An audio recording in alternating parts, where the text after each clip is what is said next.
akakiiko k'ebyobulimi obuvubi n'obulunzi ka Palamenti nga kakulembeddwamu amyuka ssentebe waako era nga ye mubaka omukyalo wa disitulikiti y'e Mubende Hope Grania Nakazibwe kaasisinkanye abakwatibwako ebyobulimi omuli abakulira ebyobulimi mu disitulikiti 5 okuli Gomba, Kasanda, Mityana, Sembabule ne Mubende nga kw'otadde abakozi ba gavumenti ne bannabyabufuzi ko n'abalimi ku nnongoosereza empya ze baagala okuleeta mu tteeka ly'ebyobulimi li Contract Farming Bill 2023 mu lukiiko olutudde ku kitebe kya disitulikiti y'e Mubende.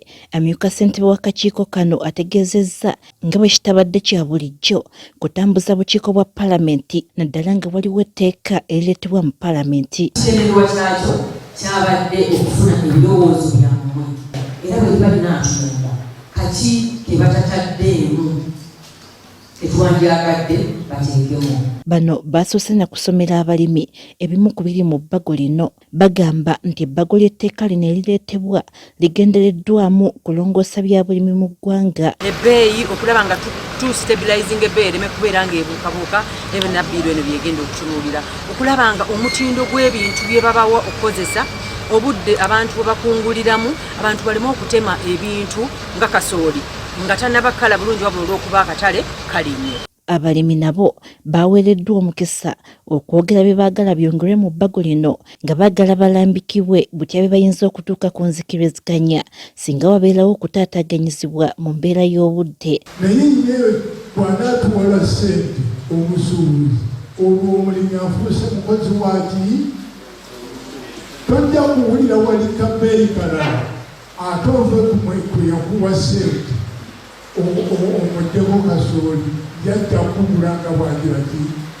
nga bwagala. Twagala ekintu kitugenda okuteekamu nti singa tuba tukaanyiza nga tutadde mu buwandiike embeera eno nti ogenda kungula endebe y'emmwanyi omutwalo ne singa omuwendo gweyongera ne tuga ku mitwalo 3 tugenda kikola tutya nti kakati Uganda eyinza okuba we twogerera kimu kyakubiri eky'ebintu bye tulima byonna tetubikungula bifa olw'omusana.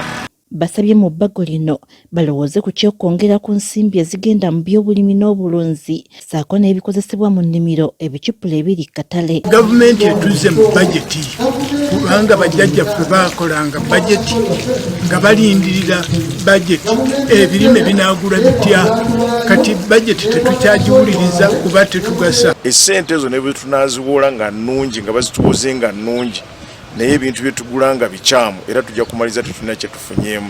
Ssentebe wa disitulikiti y'e Mubende Michael Muhereza Ntambi eyaggala ebbago lino limyumyule ku bamusiga nsimbi abayinza okwagala okuyingirira obulimi bw'endagaano baleme okwefuga omulimu guno. Nti kati waliwo bayinvesita bagenda okujja nga bayingira ebyobulimi nga balimisa abantu baffe naye nga bo be bakifunamu nga bo ng'abantu nga be bakifunamu.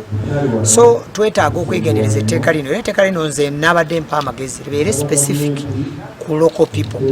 Ebitundu 64 ku buli 100 mu Uganda bayimiriddewo ku bya bulimi ekitegeeza nti buli kikwata ku byobulimi oba okutte ku mutima gwa ggwanga nga buli ekikolebwa kisaana okwetegerezebwa. Barbara Nareso agafeeyo ku Spark TV.